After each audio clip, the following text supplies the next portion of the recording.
everyone. Welcome back to the Tata Steel Blitz Chess Tournament in India for 2026. Well, Happy New Year, by the way. And this time, I'm going to be going through three games from round 10 to 18, which is the last one, of an exceptional chess player from USA. He is Wesley So, or Wesley So, however you say it. And his rating, he's a GM, his rating is 2781, high in Blitz. And I just want to show how exceptionally he plays and how good he does everything in the world of chess. So let's start with his first game, which was round number 10, Okay, let's which see. was Weasley versus Vidit Sancho's Gujarati. So Weasley's playing black in this game. So let's start. So there's pawn to d4 played, knight comes out to f6. After the knight comes out to f6, the c4 is played e6. This is probably a Indian game, East Indian defense. Maybe planning an IMSO. Exactly what happens. And the main line's played e3. This is a normal line. Here you always want to castle what Weasley does. And then with it, they just develop the pieces. Bishop b3, d5, knight f3, and then Weasley decides to use his d pawn to take the c pawn off. Bishop takes back. And c5. So if you take here, you're going to take here. If he goes a3, then you take here, you take here, you take it. It's really complicated. Castles, and as soon as they castle, you don't want to miss the opportunity of removing the d pawn. Even though the e becomes a d, this pawn's gone. So now it's two center pawns. So currently it's a drawn position. b6 played by Weasley, maybe trying to go bishop b7. This is normal Nimzo stuff. Bishop g5 hitting this, your queen's always going to take, so you don't need to worry. Bishop b7, and then queen to e2 developing by Vidit. After that, Weasley decides to take as the queen moved, and after pawn takes back, he played knight bd7. Maybe in case they take, he'll take back with the knight to get that in. Maybe he'll force it with h6. Otherwise, I don't know how the knight's going to go in. Maybe a6, b5, knight b6. I don't know. He's going to do something because clearly Wesley has a plan. Rook ac1, and then he develops his queen to c7, and then the knight goes back to d2 from with it.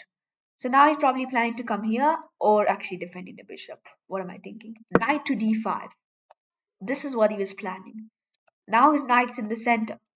The bishop with it just with no intention takes. He takes back the best. Was it the best move? Let me think. I think I like bishop, but okay, he takes back because you want your rook on e8. So yeah, that's why rook e1's played. Queen to c6, probably trying to get the queen in. Okay, get that. And then queen g4 wasn't really a good move because of rook f8. Weasley finds it kind of challenging the open file because now after the knight goes back, you can bring your knight back because now both of them want to bring the knights in. But Vidit brings it this way, and Weasley instead decides to bring his queen over, trying to get a pin kind of maybe h6 stuff. Well, the knight is defending, but maybe he has some sacking tactic because if you sack, no, actually, if then the rook takes, you win the bishop. But like this actually, because otherwise, no, there are no checks. Okay. And if the bishop takes, you just win the queen. So that's the tactic on winning a bishop. Well, it's a rook. It's kind of two pieces for one, but that's better for Weasley. Queen goes to g3, and then Weasley brings his knight out to e6 because the queen's now defended, as you can see. Bishop f4, maybe overprotecting. No, rook a c8, trying to hit this pawn, which is kind of, I don't know. Okay, bishop g3. Yeah, this pawn's kind of weak because you can try piling up. Yeah, that's what I would do. f6. Okay, probably stopping. I don't know what. I'm not that advanced. f3 is played. The king goes to f7. Now it's an endgame. Now I understand. They're bringing the kings in. Rook d8, and then they play a few more moves like yeah, bishop c4, a4, rook c6, rook a1, g5. Gains with it a bit of no. Actually, never mind. Rook eb1, rook dc8, rook a3, knight f4, bishop takes f4, g takes f4. They trade a bit, and then knight takes c4 is a great move because it's not usually always great. It's just the only move that works because if you move your knight there, let's say c2, is rook h8, losing the pawn. So you have to take. If the rook takes back, you can play a5. So Videt's doing good. Rook 8 to c6 is played. And then they just play a bit more. Trade rook bb3. It's a rook and game, two rook and game. Really hard to know. Rook a7. Yeah, rook belongs on this 7th or 2nd rank in rook and games. Especially it's one rook. In this case, it's two, but it's fine. King g6, rook d7, rook a5. Rook b2 only the only good move. That's why it's a great move. Not allowing this. Yeah, when these 2 pawns would get hit. Rook a5. Now, Weasley is trying to get some kind of thing.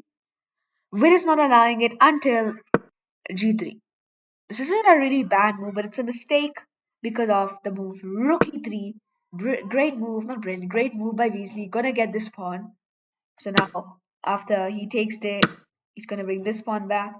But then Vidit makes, he has 9 seconds. So Weasley has 28 seconds, Vidit has 9. So under low time pressure, Vidit makes a blunder, rook d6. Thinking he can take this pawn. He could have taken it anyway, but no. This is a blunder because of the move rook f2 check. The king has to go, and look. So where will the queen go? It goes to c1. You have this check. And in this position, Vidit resigned because it's going to be rook b1. And it's this check. You're going to win the other rook. And Weasley would be upper rook. And Vidit also with 4 seconds. Weasley with 4. Vidit resigns in this game position versus Weasley So. So that was a pretty drawn position. Good effort by Vidit, but exceptionally well done by Weasley So, managing to convert that position with that rook d6 blunder. So yeah, let's move on to the next game. Weasley So versus Volodar. As in this game, Weasley shows with the white pieces this time, not black. And Volodar Murzin, an GM from the world internationally, I don't know why, I don't know which country he's from, who is 2656 rated, also GM. So let's start. Weasley begins with e4. And then Gotham Chess Fan, okay, if not Gotham Chess Fan really, Volodar plays c6, the Karakan defense. I know this very well, e4, d5, e5, which is the advanced variation of the Karakan defense. I like c5, but bishop f5 is the advanced variation main line. And then the knight goes to d2. So normal, e6, knight b3. You want to bring your knight into c5, I guess Weasley wants to do. Knight e7, knight f3, bishop goes back to g6. This was a kind of odd move by Volodar. I don't know why he did that. Maybe he was afraid of knight h4, but who knows. Bishop develops, just Weasley develops.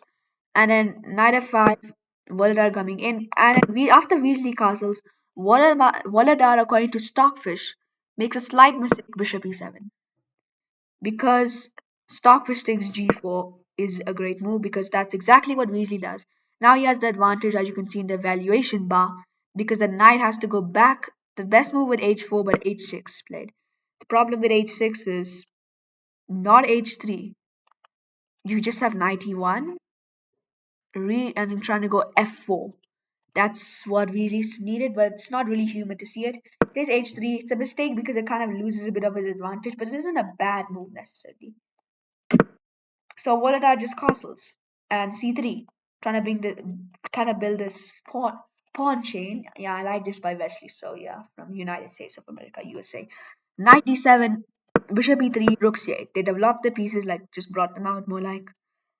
Knight e1, king h8, a waiting move by Volodar as he does not want to destroy his position somehow. I don't know how. Knight g2, f6, trying to take out this e pawn center pawn, trying to trade it off and maybe bring in his knight. Yeah, and that's what happens. But he starts to bring in his bishop. He thinks this is more important than the knight because he wants his knight to come this way or like this. And I don't know, take the bishop or stuff. Or I know, come back. I don't know. His knight's gonna go for some spiritual journey. Yeah, f4. I like that from Gotham Chess. Spiritual journey. Okay, f4. And then after that, Volodar makes a mistake, bishop e4. It's a mistake because of knight d2, a great move because it hits the bishop. It's hitting this. It's gonna, and you're gonna go there. So it just wins a piece, not a piece necessarily. Because look, knight has to go back to f7, which is actually a mistake. He should have taken here. King, no, not like taken here. King takes back, and then bishop e7. He played knight. It's a mistake because of knight takes e4. Exactly what Weasley finds. After d takes, the thing is that you have queen. Okay, no, g5. You had g5, which would get you an advantage. Although instead of g5, queen c2 is played. And the thing with queen c2, why is the board like this? Can you not change it? No. Yeah, let's see if we can change it.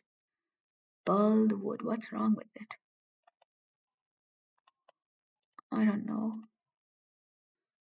Okay. I guess. Wait, I think I can fix it. So yeah, there was knight d6 played, bringing the piece out, Volador. And after rook a d1, connecting the kind of bringing the rooks, and maybe rook e1 stuff will happen. Trying to maybe take away the bishops and then try hit this pawn.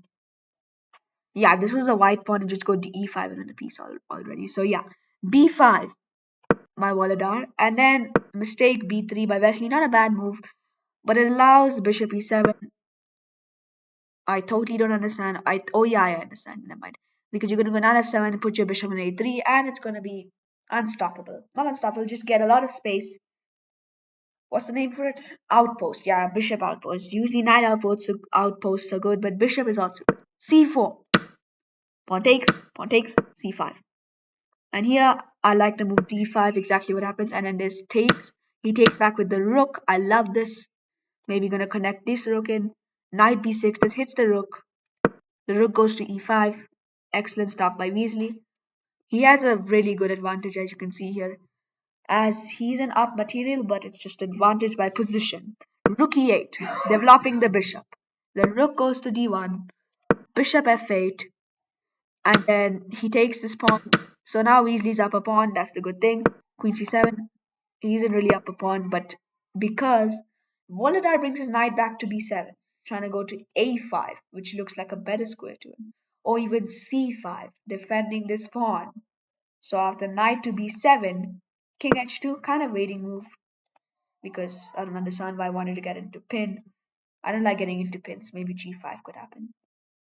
d5 was actually one of the moves, but okay. Bishop c5, one of the best moves. Bishop d3, declining bishop d6, queen c3, and then just kind of shuffle a bit and trade a3. Weasley still got the advantage though. With the advantage, e3 is played by Voladar, not with advantage for him. g5, Weasley advancing his g pawn. Now these two are gonna hit Voladar's king. Knight e4, queen takes e3. This is a mistake because it gets into the pin and you have knight e to d6. But he misses it.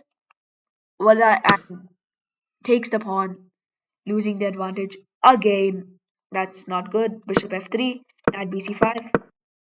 Now Weasley has a good advantage. h4 is a mistake because it allows g6 or a6 or maybe I don't know knight c3 stuff. Yeah, the knights can come in. That's the thing. That's more like it. Yeah, but he makes a really big mistake with the rook f8 because rook f8 it allows the move queen e5, a brilliant move by Wesley So. Right, so after queen e5, the queen takes, rook takes because it's the fourth queen, and he just up a pawn in a winning endgame with a great advantage. And then yeah, that's just a big mistake. Voladar with low time takes the pawn. This allows rook d1, king f2 like this. And that's what happened. King e7 stuff. Yeah, I'm just gonna grab the rook. Yeah, knight e4. And in this position, Voladar resigns the game. So yeah, that was an exceptional performance in the endgame by Weasley. So beating Voladar Murzin as he resigns in this position, being it does look like he can take the rook, but the thing is, if you take, you just have king takes f4 and you're still up a knight. It doesn't matter. So now let's go through Weasley versus Prague. As in this game, Weasley shows with the white pieces again, and Pragnananda Ramesh Babu, an Indian grandmaster and superstar, is with the white pieces. I mean black pieces, sorry. So e4, c6, another Karoka, d4, d5, e5. Again, the advanced variation played by Weasley. Looks like he did prepare this a lot. Bishop f5. This time he goes h4. This is an aggressive line. You want to go here. And h5 is played. No, h5 is not played, sorry. Actually, the move pawn to h6 is played. h5 is also a line, but h6 is also a line. Yeah. So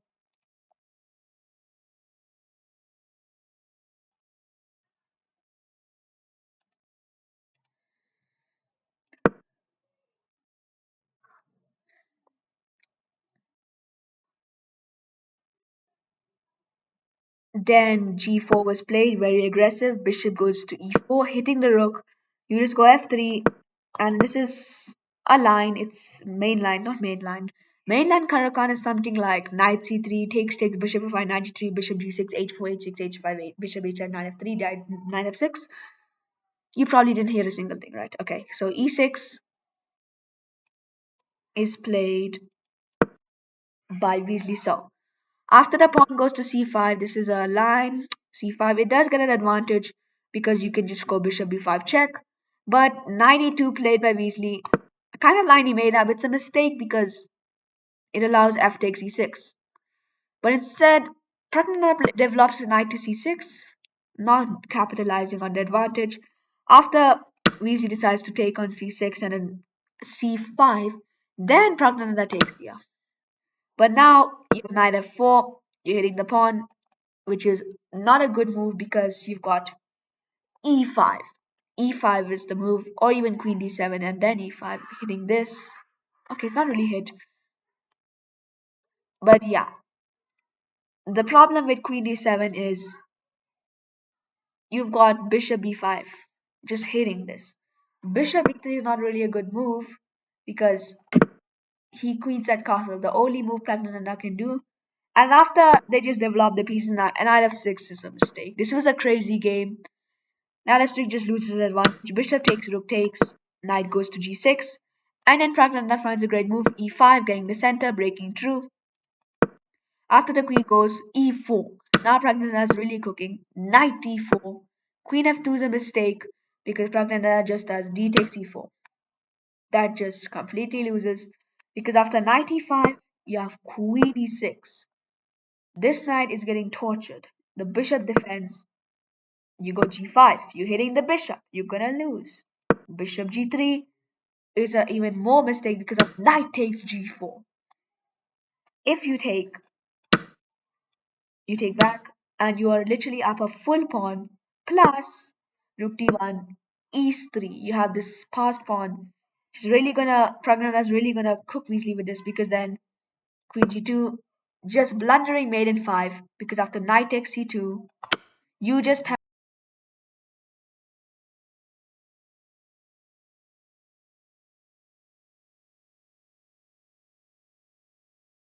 you just have so like after king f1, if king f1 you go queen takes c2, and you're still gonna get mated because after queen takes c2 you've got queen takes g3, and there's like 4 moves and you win. And if no, I did the wrong way. King f1 is queen takes rook takes d1. Sorry, rook takes d1. And if the knight takes back, you just got queen takes d1, bishop e1, queen takes e1 mate. Yeah. And if the queen takes here, you got queen takes g3, king f1, rook f7, queen f5, rook takes f5, king e2, queen f2. I'm not playing those out. So yeah, that was also a mate blunder. And in this position, you might think, wait, what? So Weasley lost? Yes, I would just wanted to show this was the last game. I just wanted to show this game because he did do exceptionally well with his stuff. Even though Pragnananda beating Weasley was a good thing, Weasley so still managed to get first place in this Tata Steel Blitz Chess tournament in India. That was an exceptional performance despite the last game losing. So well done to Weasley for winning the tournament. I think Pragnananda came he came fifth. Yeah, I think he came fifth. Yeah, so well done to him too. And yeah, that's it. Hope you liked Weasley. Please like and subscribe. Thank you Okay, so much. finished. Goodbye.